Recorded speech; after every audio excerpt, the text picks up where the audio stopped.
tous et bienvenue dans cette nouvelle vidéo. Aujourd'hui il s'agit d'un update lecture et je vais vous parler des 3 derniers romans que j'ai lus et d'une bande dessinée. Le premier roman dont je vais vous parler, il s'agit du dernier de Maxime Chatham, donc qui s'appelle Le Signal aux éditions Albin Michel. Dans ce roman, nous allons suivre la famille Spencer qui habitait à New York et a malencontreusement décidé de déménager dans un tout petit village, dans une toute petite ville, et en tout cas dans une maison au fin fond d'une impasse de cette ville. C'est-à-dire qu'ils ont genre 2 voisins et c'est la campagne autour. Et pour des New-Yorkais, c'est quand même très particulier de faire ça. D'un coup, on va découvrir du coup cette famille Spencer qui est elle aussi assez particulière. On a la maman qui est ancienne animatrice télé. Et puis le père qui écrit des pièces de théâtre. Ensuite ce couple a 2 enfants, un grand frère et une petite sœur. Et en plus ils ont leur neveu qui fait partie maintenant de leur famille. Du coup forcément vous vous doutez que j'ai lu ce roman pour Halloween. Et en gros disons qu'ils vont habiter dans une maison des plus étranges qui va leur faire sacrément peur. Et puis surtout dans la petite ville il va y avoir plusieurs morts qui vont s'accumuler, vraiment s'accumuler de façon vraiment différente. Ils vont pas tous mourir de la même façon. Il y en a c'est vraiment plus gore que d'autres, même si en général c'est quand même bien gore. Bon, trêve de blabla pour le résumé, je pense que vous l'avez déjà vu passer un petit peu partout. Je dois dire que j'ai plutôt bien aimé cette lecture, même si c'était pas forcément le genre de lecture que j'attendais en fait. Je pensais avoir vraiment plein de frissons en lisant ce roman. Je l'ai sorti pour Halloween pour ça, pour avoir un petit peu peur, vous voyez, parce qu'on nous le vend comme un roman d'horreur, d'épouvante, et j'ai pas eu peur. En fait, dès le début, dès le prologue même, on commence par accumuler des genres de créatures, ou en tout cas des idées bien connues déjà des films d'horreur. Par exemple, dans le prologue, je vais pas vous spoiler, mais la créature méchante qui est dans le prologue, c'est par définition la fille brune aux cheveux gras devant les yeux. Enfin, vous l'avez tous déjà vu, c'était dans The Ring, The Grudge, tout ce que vous voulez quoi. Enfin, c'est du déjà vu et revu en fait, c'était ça mon problème. Par la suite, on retrouve encore des créatures bien connues. Enfin, ce que je veux dire, c'est qu'au début, j'étais pas emballée du tout parce que j'avais l'impression de découvrir une énième histoire de maison hantée, un petit peu entre Stranger Things parce qu'on a quand même un groupe d'ados assez intéressant dans cette petite ville avec les ados de la famille Spencer et leurs amis. Et aussi avec la 6e saison d'American Horror Story où là aussi on découvrait une famille qui s'installait au milieu de nulle part. Alors c'était une famille mais c'était surtout un couple en fait qui s'installait au milieu de nulle part. Et puis voilà, si vous lisez le livre vous verrez un petit peu la comparaison qu'on peut faire. Mais du coup j'avais vraiment l'impression d'avoir un peu déjà lu cette histoire. Et puis vers le milieu, je dirais à peu près, après les 300 premières pages, parce qu'il fait quand même 780 pages. Déjà là, il est un peu lourd sur mon bras, je vous l'avoue, je fais un effort mais j'ai mal. Et après les 300 pages, on vous explique pourquoi ce titre, on vous explique bien plus de choses. Et j'ai apprécié ce dénouement, j'ai apprécié ces révélations, j'ai apprécié les péripéties qui en découlent.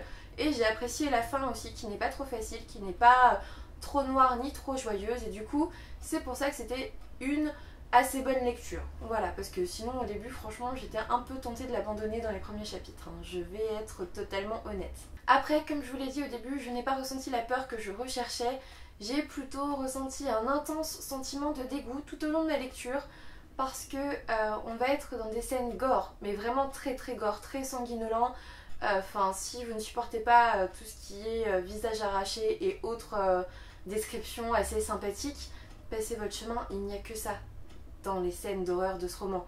C'est juste méga dégueu. Et moi, ce que je préfère en fait, ce sont les thrillers psychologiques. Vous pouvez me faire regarder tous les sauts, vous savez les films là, méga gore où les gens doivent se couper la cheville, machin, enfin des trucs comme ça. Vous pouvez me les faire regarder, ça ne me fait rien, je m'en fous, c'est du sang pour du sang. Et clairement, je suis passée au bloc, je peux vous dire que là, le sang, je m'en fous quoi, vraiment. Je suis passée au bloc sur des vrais gens vivants, donc voilà. Parfois, ça va même un petit peu trop loin et on a du mal à imaginer ça parce que bah, c'est pas quelque chose, enfin c'est pas une chose à laquelle on a été confronté et tant mieux bien sûr, mais il y a des trucs, c'est juste dégoûtant pour être dégoûtant en fait et c'est dommage. C'est un peu dommage parce que moi j'aime vraiment mieux les récits d'horreur mais qui vont plus sur l'aspect psychologique de la chose, l'ambiance vraiment prenante. Et l'ambiance, en fait il y a des moments où l'ambiance est très sombre, très intense, très lourde, et c'est plutôt vers la fin du récit donc il faut s'accrocher. Voilà. Au niveau de la plume de Maxime Chatham, c'était mon premier roman de l'auteur et c'est pas exceptionnel, mais c'est une très bonne plume, très agréable à lire. Voilà, je n'ai pas eu de soucis avec cette plume. Elle m'a même fait sourire parfois parce qu'il a des petites punchlines, des petites remarques parfois qu'on sent un peu personnelles envers ses personnages et du coup c'était assez drôle. Au niveau des personnages, pour moi, vraiment, il n'y a que le groupe d'ados qui vaut le coup. Les parents, je les ai trouvés très creux. Vraiment, je trouvais que la plupart des personnages manquaient de profondeur. On est dans du cliché de couple parfait sans problème et ça m'a un peu gonflé. Après, dans les remerciements, on peut voir que il a pu parler de ce roman avec sa femme et que sa femme lui a dit mais en fait cette famille c'est nous. Et je me dis peut-être qu'il avait cette image là de cette famille, parce qu'il projetait pas justement sa propre famille dans ce roman et du coup c'était difficile je pense de donner certaines failles, certains défauts au couple des parents. Du coup, j'imagine. La mère est vraiment présentée comme une louve, mais uniquement ça en fait. C'est une louve qui défend tout le monde. Que vous soyez son enfant ou pas, elle n'aime pas l'injustice. C'est une louve, c'est vrai. C'est une femme forte aussi, mais ouais, il manquait quelque chose dans sa personnalité il fallait l'étoffer un petit peu pour moi. Bref, vous l'avez compris, c'était une lecture plutôt mitigée pour moi. C'est dommage, hein, dans l'update lecture de la semaine dernière, je vous disais décidément, j'accumule les coups de cœur et les très bonnes lectures. J'ai clairement parlé beaucoup trop vite. Hein, parce que celui-ci et celui d'après, c'était bien, mais voilà, si je les avais pas lus, je pense que j'aurais pas manqué non plus grand chose. Après, clairement, c'était la période d'Halloween, j'avais très envie de le découvrir, donc je remercie vraiment Stéphanie qui me l'a prêté. Parce que, après dépenser 25 € pour ce roman, je suis pas sûre que je l'aurais... Enfin, je l'aurais sûrement fait parce que j'achète toujours tout et n'importe quoi, et tout le temps, mais je pense que je l'aurais regretté. Enfin, voilà, je suis très contente qu'on me l'ait prêté. Ensuite, le second roman que je vais aborder, il s'agit de Mili Vodovitch, je ne sais pas, de Nastasia Rougani aux éditions Mémo dans la collection Grande Poligny. Alors, je vous avais dit, ce roman, je ne sais pas du tout de quoi il parle. Le résumé, c'est juste un ovni pour moi, je ne comprends rien. Je vous ai pas montré mais la tranche est bleue et c'est super joli. Du coup, je vais pouvoir vous en parler un petit peu plus. Dans ce roman, on va suivre Mili. Mili qui est une jeune fille d'origine bosniaque qui vit aux États-Unis dans une période post-attentat du 11 septembre. Elle vit avec sa mère, son grand-père, son frère et son cousin dans une petite banlieue où le racisme est clairement à son apogée parce que vous vous doutez qu'en post-attentat du 11 septembre, toute personne musulmane était potentiellement terroriste en fait pour la population. Je vous dis, vous vous en doutez, non, ça n'est pas logique et oui, c'est terrible de penser comme ça, mais dans un climat de terreur, souvent ce sont des idées qui émergent. Du coup, dans ce roman, on met vraiment l'accent et on dénonce ce racisme très important à l'époque et toujours maintenant je pense. Hein. Ça ne va clairement pas s'en rappeler le livre The Hate You Give qui avait vraiment fait beaucoup parler de lui. Dans ce roman, c'est clairement la même chose. La force de ce roman, c'est la plume de Nastasia Rougani. Clairement, c'est une plume, mais presque poétique, qui joue sur les métaphores et c'est très très beau à lire. Mais en même temps, je me suis un peu paumée. C'est pas parce que je suis plus bête qu'un autre, hein, je ne pense pas. C'est simplement que le récit évolue entre la réalité et le domaine du rêve. On a une sorte de récit onirique qui s'imbrique dans un récit de réalité pour mieux dénoncer très certainement bien sûr. Mais du coup, parfois, on ne sait plus trop ce qui est du domaine de la réalité ou du rêve. Et du coup, parfois, je me retrouvais face à des événements et je me disais, mais c'est vrai ou pas? Et surtout, on avait un personnage principal qui passait d'une pièce à une autre, d'un lieu à un autre d'un seul coup, sans vraiment de transition. Et ouais, j'ai eu un petit peu de mal en fait à...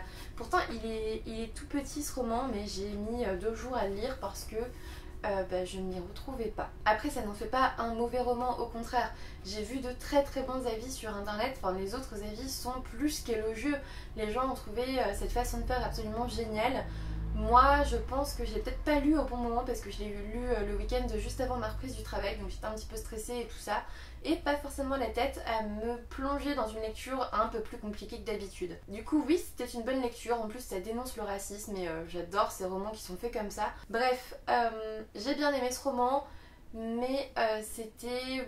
Voilà, je me suis un peu paumée au milieu du roman. C'était une bonne lecture, mais l'alternance réalité-rêve, parfois je m'y suis un petit peu perdue.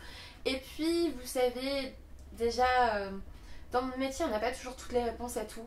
Et du coup dans un roman j'aime bien avoir les réponses à tout. C'est une sorte de fin ouverte en fait si vous voulez. On a quelques indices qui sont donnés sur ce qui est réel ou pas, mais en fait étant donné que l'auteur met en scène dans ce roman une écrivaine, on ne sait plus vraiment qui raconte l'histoire. Est-ce que c'est l'auteur?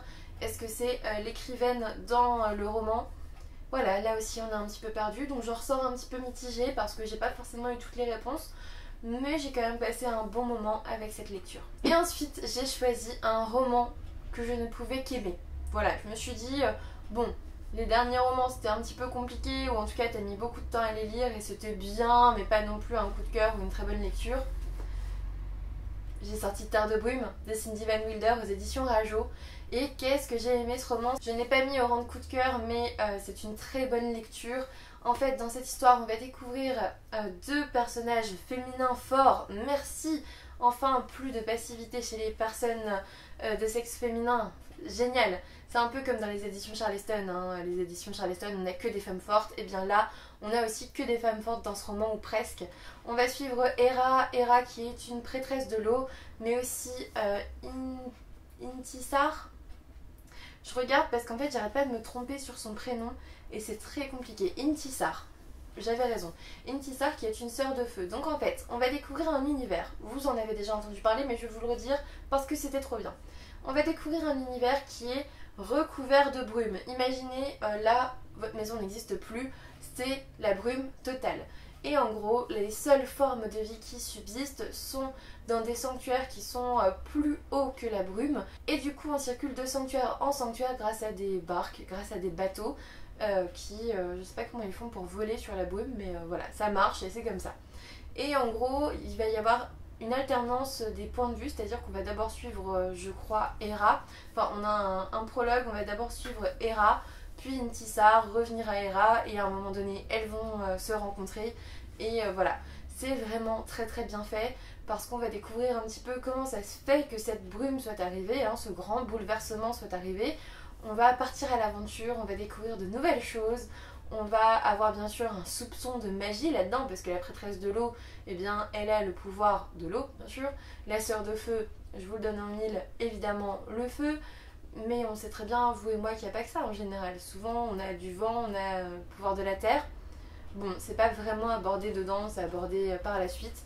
Je ne vous spoil rien, en fait, c'est là derrière. Hein, vous avez les sigles eau, air, terre, feu. Enfin, voilà. Et voilà, c'était une super bonne lecture. Il y avait des rebondissements intéressants, il y avait des surprises parce que on pouvait pas vraiment s'attendre à ce que l'auteur nous propose. J'ai découvert La plume de Cindy Van Wilder que j'ai adoré. C'était mon premier roman de l'auteur. Je peux vous assurer que je vais lire son tome 2 en début 2019 et commencer la saga Les Outrepasseurs parce que vraiment, de 1, elle est adorable. Et franchement, j'ai adoré la rencontrer aux Aliénales, mais en plus, elle a une plume. Mais j'ai dévoré ce roman. Et encore, c'est parce que j'ai repris le travail, parce que sinon je l'aurais dévoré en une journée de vacances, ça c'est sûr. Là j'ai mis 3 jours parce qu'il y a un jour où j'ai pas pu ouvrir un bouquin, j'ai lu quoi, 2 chapitres dedans quoi, et c'est tout. Mais ouais, j'ai adoré cette histoire. Clairement, je sais que ce livre vous a fait de l'œil. Vous êtes beaucoup à l'avoir lu, n'hésitez pas à me dire ce que vous en avez pensé. Mais surtout, si vous ne l'avez pas encore découvert, je sais qu'il vous attire. Mettez-le dans votre wishlist ou mieux dans votre pile à lire parce que là, faut pas passer à côté de ça. Hein. Surtout que la suite, oui, je vous ai dit, à la fin, on laisse pas les deux personnages de façon très très sympathique quoi. On est dans une sorte de petit cliffhanger. Je peux attendre la suite pendant quelques mois, mais j'aurais pas attendu 2 ans quoi, vous voyez. Et là, on a le tome 2 qui sort début 2019. Je crois que c'est février ou avril 2019, enfin par là. Donc, voilà, vous avez bientôt la suite. Foncez sur ce premier tome, il vaut vraiment le coup. Et puis je vais vous parler de la bande dessinée Le Fantôme de Canterville d'Elia Bird aux éditions Jungle. Vous n'êtes sûrement pas sans connaître Le Fantôme de Canterville, la nouvelle écrite par Oscar Wilde. Et du coup, vous comprenez bien que cette bande dessinée, c'est l'adaptation de cette nouvelle. On va découvrir une famille qui va s'installer dans un grand château. Décidément, j'ai lu pas mal de familles qui s'installent dans des maisons hantées, hein, clairement. On est en plein dans Halloween, hein, enfin on était en plein dans Halloween, j'ai lu que ça. Et du coup, il va y avoir évidemment un fantôme dans ce château qui s'appelle Sœur Simon de Canterville de mémoire. et ce fantôme va évidemment tout faire pour apeurer la famille qui vient de s'installer. Sauf que voilà, eux ils ont pas froid aux yeux, en plus ils étaient avertis que le château était hanté et c'est plutôt le fantôme qui va en voir de toutes les couleurs. Je ne vous en dirai pas plus, je vous laisse découvrir la bande dessinée. Moi en tout cas j'ai trouvé que c'était une bonne lecture, j'ai passé un très bon moment avec cette famille et ce fantôme, ça m'a vraiment bien fait sourire, j'ai trouvé ça très drôle en fait, c'était vraiment très sympathique de voir pour une fois la famille se venger du fantôme qui essaye de leur faire peur. En plus, ça se finit bien, les dessins sont très jolis. Bref, je ne peux que vous conseiller cette bande dessinée, surtout que bon, Halloween ça vient juste de passer, donc il y a encore un petit peu de temps pour la découvrir avant de faire ses lectures de Noël. Cette update lecture est maintenant terminée, j'espère qu'il vous aura plu, n'hésitez pas à me dire si vous avez déjà lu certains des livres que je viens de vous présenter, ce que vous en avez pensé, si vous n'êtes pas d'accord avec moi, eh bien dites-le dans les commentaires, exprimez votre avis, je serais ravie justement de pouvoir le découvrir parce que je ne vous partage que mon avis personnel. Vous avez le droit de ne pas être d'accord et d'ailleurs c'est ça qui est le plus enrichissant dans cette communauté. Un petit pouce bleu, un abonnement si ce n'est toujours pas fait, ça me fera toujours plaisir. Et puis moi je vous dis à bientôt pour une nouvelle vidéo.